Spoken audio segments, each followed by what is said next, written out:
Hi, good morning. Good morning, everyone. Good morning, my family. Good morning. Hope you're well. Hope you had a fantastic evening, fantastic weekend. Today, we just want to talk about productivity.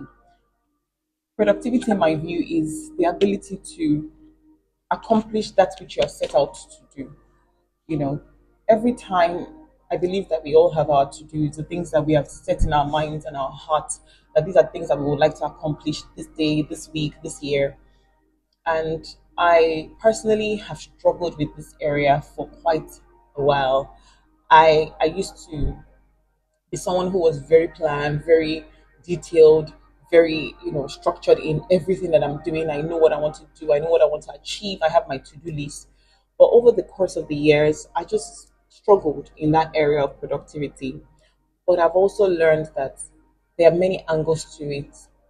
On this platform, we've always prayed to God about giving us the ability to just even know how to plan and to know the things that should be on our to-do list. I feel like the next level is to pray to God for the grace to actually accomplish the things that we have been asked by God to do. You know the things that God has planted in your heart. You know the things that God has put in your on your own to-do list, that you know that this is from God. It is time to action these things. There is a place for, oh God, give me the grace, and there's the place for doing. There's a place for asking God for the strength, and there's a place for getting up and going ahead and achieving these things. And I just want us to come to God in still in you know reliant on Him for the ability to do, but also having that sense of discipline that we should stand up and act where we are supposed to act. you know Whatever it is that is making you struggle, whatever it is that is making you unable to achieve your to-dos, you need to go back and find out what these things are. Sometimes there might be things that you can easily deal with, but you have put aside because of mental inability to even engage with these things. You just put them aside, and you don't even want to deal with it because it's overwhelming to you. I think this week, what God is telling us that is that before the end of November, it is time for us to go back to the drawing board, go back to all those things that we have put aside, that we don't deal with any longer, that we have become lazy, complacent, and we just waiting for a day where in the future we will handle. That time is now. This is the 11th month, and this means that in less than how many days the year will come to an end. I know we're not exactly working in accordance with, oh, before the end of this year, if I don't achieve this, there's nothing that will happen to you. You'll be fine, even if you don't achieve those goals before the end of this year. But let that be like a challenge, a kind of a way to just excite you to accomplish those things that are on your plate. And I want us to go. There's a particular Bible passage that is very instructive when it comes to this, and I'll read it. It's from the book of Proverbs 12:27. Let's read it, and we'll read it in different versions so we just understand what the Spirit of God is telling us today. We'll read it in different versions. The first version is from the NKJV, that's the New King James Version, which says thus: The lazy man does not roast what he took in hunting, but diligence is man's precious possession. Let's go over that again. The lazy man does not roast what he took in hunting, but diligence is man's precious possession. I think it would be very good if we can try out another version and just see what that passage is saying in another version. Now, I'm going to try New Living Translation, which says that lazy people don't even cook the game they catch, but the diligent make use of everything they find. Lazy people don't even cook the game they catch, but the diligent make use of everything they find. Now, let's explore this passage in depth. When a hunter goes out to the field to catch game, to hunt, such a hunter cannot be called. That's not even my own version of laziness. My version, when we think of laziness, we think of somebody who is a sluggard, who postpones the day of hunting, who is not excited to go out to toil. We don't think of people who actually go out there. But the Bible is telling us that there's another version of laziness. And I think this has to do with the people that I will call mentally lazy people, people who are unable to just even deal or even what's the word now, or even engage with things that they are supposed to do, who have put it aside. And I, like I shared with you, this is an area that I have struggled with for so long. I've struggled with it until God revealed this to me, and I feel like I should share with you as well. Let's think about it deeply. Let's examine it together. You go out, you hunt, you catch the game, you stayed patiently, you shot, the game, you caught the game, and you brought it home. But what did you do? Nothing. This speaks to the inability to follow through with your tasks and see it to completion.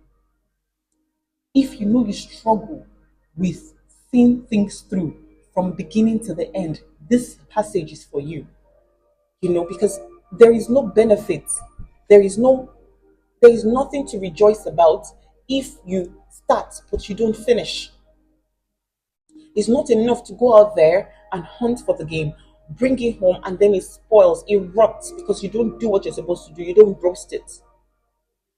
The Bible tells us that the lazy person does not roast the hunting, the game that he has caught. He has actually stressed himself. He has gone out, he has sharpened his tools. He went out to the field, he went out to the forest, and he hunted. He waited patiently for the game, and he got the game, and he caught the game, he killed the game, he brought it home, but he didn't finish. He started, but he didn't finish. And this is where we need to pray for the grace to see things through, for the discipline to see things through, because it is not okay to start. That is not we don't we must. The Bible talks about running a race like that. A person that wants to win the race, you don't just start a race, you must finish it. So what is that work that you are supposed to do? What is that task that is before you that you have started? You already have your structure, you already have your plan, you already have everything sequenced, everything on your to-do list. You have all these very fancy Canva, you have everything structured. It's time to see through. It's time to ask yourself, this is step one, step two, step three. What do I need to be able to move to step four? Who can assist me? Who do I need to call that can help me if you're struggling? Whose help do I need to commission? Which artisan or which service provider do I need to engage to be able to see this thing through? Who do I need to speak with? You know your friends, you know your family members, you know somebody that has a word per season that maybe God is putting on your heart to call. You know that person that would, what's the word, ginger you. Who is it that you need to speak to see your goals become successes? And this comes to every aspect of our lives. As parents, it's not enough to take your children to school and pay for their school fees. Are you following up with their teachers? Are you able to actually assist at home with their assignments? Are you seeing areas of struggle? Are you finding out what tools you need to be able to bridge gaps?